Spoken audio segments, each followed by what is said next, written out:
Es Rubí Alcántar. Bueno, pues vamos a hacer una entrevista aquí al maestro Cristian Pascual. Él es profesor del Tecnológico Monterrey aquí en Campus Santa Fe. Entonces, pues muchas gracias por darnos esta entrevista. Gusto. Y bueno, pues me gustaría que nos contaras, pues qué fue lo que estudiaste. Sé que tienes una licenciatura, maestría. Cuéntanos de qué es tu licenciatura, tu maestría. Bueno, yo ya llevo, en este momento van a ser 10 años y medio en este campus desde que empecé a estudiar. Estudié la carrera de animación y arte digital como primera generación, lo cual me siento muy orgulloso de ello. Tuvieron sus altas y sus bajas, pero finalmente fue algo que me dio una muy buena experiencia. Y posteriormente, que es lo que quise seguir desempeñando al momento de meterme a la maestría. A la maestría. Una maestría que fue un punto intermedio porque como es un MFA, justamente por la parte de Bellas Artes y mezclado con un grado terminal, dentro de la mezcla de la parte de animación, ya es lo que digamos que es un como cuasi doctorado, ¿no? Cuasi doctorado. Pero, ¿por qué estudiar animación? ¿Qué te llevó a estudiar animación? Animación creo que simplemente desde la palabra que viene, ¿no? De que es sensacional la parte de pensar en animación como una palabra que viene, si lo vamos a las raíces, ¿qué es anima? Es alma, ¿no? Entonces, ¿qué quiere decir animación? Es darle alma a algo que no tiene alma. Y eso va de todas las áreas, desde efectos, desde modelación, animación per se, etcétera, ¿no? ¿Por qué se cree mucho que si no sabes dibujar, no puedes ser un buen animador? ¿Es necesario saber dibujar? No. Yo creo que hay muchos tabús en todas las áreas, ¿no? Y dentro de la animación, uno de ellos es que antes la animación, que era tradicional, que era dibujos cuadro por cuadro, tenías que dibujar cientos de miles de cuadros. Y si no sabías dibujar, ¿cómo ibas a dibujar tantos, no? Pero la tecnología ahora ha dado diferentes vertientes posibles que son entre todas estas áreas que he comentado de efectos, es solamente modelación, postproducción, donde no necesariamente tienes que tener una concepción del dibujo analógico, esa facilidad con dibujos, sino simplemente tener un poquito entre composición, entre color, iluminación, fotografía, que todo se puede aplicar a este mundo digital. ¿Cuándo descubriste tú que eso te interesaba, que eso te gustaba? Pues creo que tiene ya mucho tiempo porque en un momento de mi vida, cuando yo estaba mucho más orientado a la parte de ingeniería, que de hecho estudié un año en ingeniería mecatrónica. Yo quería hacer nanotecnología, pero era demasiado pequeño para los estudios que se veían aquí. Entonces en ese momento fue como más interesante decir, bueno, ¿cómo podemos simularlo? Y fue una vertiente donde era tal vez una salida de la parte de ingeniería, pero realmente a mí siempre me ha gustado la parte del arte, de los videojuegos, el entretenimiento de las películas, ¿no? Y el hecho de decir que tú ya tienes como que un poquito donde ya puedes ir a contar tus historias con un personaje, con una foto, ya es muy padre. Entonces creo que eso es lo que Tocaste un tema así, los videojuegos. Los videojuegos, también se cree que, bueno, estudias animación, pero entonces te dedicas a puros videojuegos, a cine, a producción, o sea, entonces realmente la animación está enfocada a todas esas áreas, a una sola, solo videojuegos. No, a muchísimas áreas donde antes se decía solamente hacia entretenimiento, películas y videojuegos. Pero ahora está en publicidad, está en aplicaciones, todo el tiempo vemos elementos que se están moviendo y tal vez de repente no atribuimos directamente a que es animación, porque finalmente es algo que está animado, que no es estático. Entonces, finalmente, desde lo que se le conoce como motion graphics, desde videos que hay en redes sociales que cada vez tienen elementos, textos que poco a poco van dando más ese look que finalmente es animado. ¿Tu maestría dónde la estudiaste? En San Francisco. ¿Cuál es tu experiencia en estudiar en el extranjero a diferencia de aquí en México? Es muy padre, es muy buena experiencia. Te abre los ojos también a cómo está funcionando la industria en otro país y sobre todo en un estado de Estados Unidos que es de los que tiene más estudios de producción y postproducción dentro del área de animación.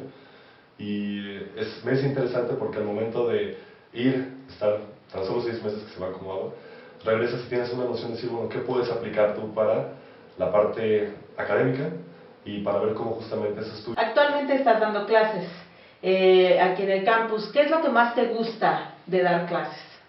El hecho que veas cómo justamente los alumnos van creciendo y van mejorando sus habilidades, ¿no? El ver cómo un alumno llega a clase Y hay alumnos de todos los estilos, que vienen con más preparados, que vienen menos preparados, que vienen con interés o que no vienen con interés. Y son esos diferentes retos de que te vas llevando en la clase, es decir, cómo haces que la clase sea algo que realmente disfruten, porque bueno, sobre todo en diferentes áreas de efectos, de postproducción, que si puede ser algo que realmente te podría gustar, pero si el acercamiento a la clase no es bueno, lo puedes obviar. Y eso puedes extrapolarlo en muchas materias. Entonces, lo que es muy padre es ver como un alumno que se ve que sufre, se ve que le cuesta, pero finalmente está logrando y está mejorando y él se da cuenta y lo disfruta y finalmente te va a decir, wow, me encantó la clase, ¿no? Ve los resultados. Exacto, ves los resultados y ves que después esa persona está aplicando en otro tipo de actividades, en otro tipo de proyectos, elementos que sabes que vive en clase, ¿no? Ok. ¿Cuál, pues como alumno ahora tú que estuviste en el extranjero, tomaste algunas ideas del extranjero para poderlas aplicar ahora con tus alumnos? Sí.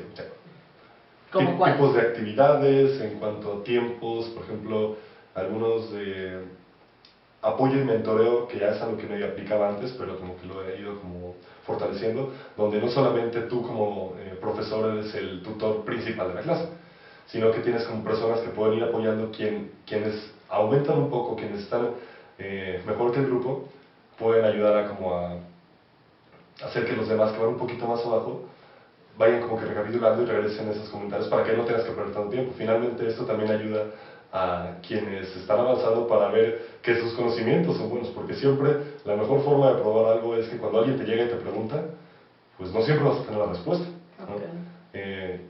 Y lo óptimo es que, bueno, si no tienes la respuesta, ¿qué pasa? Vas a buscarlo, no, nunca mientes, ¿no? Pero al contrario dices, no la tengo, entonces tienes que decir, a ver, tengo que buscar más conocimiento, tengo que buscar otros elementos para seguirte regresar. preparando, ¿no? Claro, y sobre todo en algo que es como tecnología, arte, entretenimiento, que día con día, cada mes salen diferentes plataformas, hay diferentes dispositivos que generan contenido de una forma distinta, entonces tienes que poco a poco estar preparado al momento, si no inmediatamente ya quedas mal. más que mal, ¿no? ¿Cuáles son tus 3 películas favoritas de animación? Seguramente muchas, pero de las mejores que tú has visto. Diferentes películas, pero por secuencias que tienen en sí, ya que directamente contemplando de Pixar, por ejemplo, iría por 3 películas, por 3 secuencias en especial de cada una de ellas. Por ejemplo, Up, por la secuencia introductoria, que es maravillosa. Porque solamente esa secuencia de 5 o 7 minutos de lo que le sucede a nuestro personaje es toda una historia completa, ¿no? Claro. Wall-E se me hace muy buena. Okay. ¿Por qué? Porque además hace una atribución directa a Odisea en el Espacio, 2001. Okay. Quienes no lo sabían, eso es muy padre, pero ya que los primeros 25 minutos de la película de Wall-E, a pesar de que es una película para niños, no hay un diálogo. Ninguno. Y eso es difícil porque normalmente el diálogo es lo que más fácil hace la conexión de una persona, de un niño, de que está entendiendo, ¿no? Fuera de que los niños luego ven más los colores, lo que hace que la película, a pesar de que no es para niños, funcione con niños, ¿no? Sí. Y tomando, digo, ahora, tal vez no son mis favoritas, pero ahora sí sobre el enfoque de las diferentes secuencias, intensamente, ¿no? Inside Out. Ok. ¿Qué es lo que le recomendarías a un alumno que quiere estudiar animación? Ok, es un poco muy amplia la pregunta. Si tuviera dudas en cuanto a si un alumno tiene dudas porque no sabe realmente si es lo que quiere estudiar, ¿tú qué le recomendarías? Que probara, así tuviera como que unos pequeños acercamientos con las diferentes áreas, que viera detrás de cámaras de las películas, porque ahí es donde finalmente te ponen todas las áreas y dices, bueno. Por último, para terminar la entrevista, ¿qué edad tienes? 28 años. Y tienes casi un cuasi doctorado, o lo tienes ya. ¿Qué te faltaría por hacer?